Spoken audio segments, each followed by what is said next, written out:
বহুকাল পরে আইসা সে আমারে জিগাইলো, আমারে কি আপনার মনে পড়ে? বহুকাল পরে আইসা সে আমারে জিগাইলো, আমারে কি আপনার মনে পড়ে?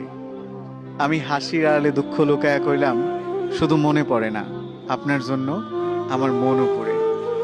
তুমি যে কথাটা বললা যে হচ্ছে আমাদের কথা কি মনে পড়ে কিনা, কিছু কিছু মানুষ থাকে মনের মানুষ, যারা সবসময় মনে থাকে এবং তাদের জন্য মন পুড়তে থাকে তাদের কথা যখন মনে হয়।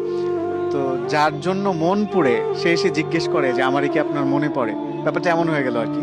আমি আমার একটা কবিতার বইয়ে লিখেছিলাম যে বহুকাল পরে আইসা সে আমারে জিগাইলো, আমারই কি আপনার মনে পড়ে?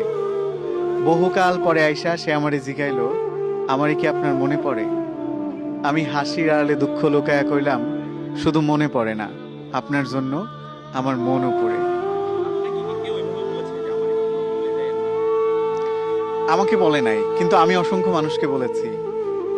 আমি সেই জন্য একটা কবিতাও লিখেছিলাম যে আমারে ভুইলা যায়েন না, ভুল কইরাও যদি ভুইলা যান আমি জানলে কষ্ট পাবো। জীবনে কত অপ্রয়োজনীয় জিনিসই তো আমরা মনে রাইখা দিই। কবে, কোথায়, কোন পথে হাঁটতে গিয়ে হোঁচট খাইলাম, অদেখা তার কাটাই লাইগা শখের জামাটা ছিঁড়া গেল। লোকাল বাসে ওঠার সময় না দেখা কেউ একজন হাতটা ধইরা টাইনা তুললো। এমন অপ্রয়োজনীয় অনেক কিছুই থাকে যা মনে না রাখলেও চলতো, তবু আমাদের মনে থাকে, আমরা মনে রাখি। আপনি আমারে ভুইলা যায়েন না, মনের এক কোণায় রাইখা দিয়েন। ফুল হয়ে যাওয়া ফোনের স্টোরেজের মতো যদি কখনো মনের মেমরি পরিপূর্ণ হয়ে যায়, যদি স্টোরেজের প্রয়োজনে কোনো কিছু ডিলিট করা লাগে, আপনি অন্য কিছু ডিলিট করেন, তবুও আমারে থাকতে দিয়েন মনে, যত্নে রাখেন কিংবা অযত্নে।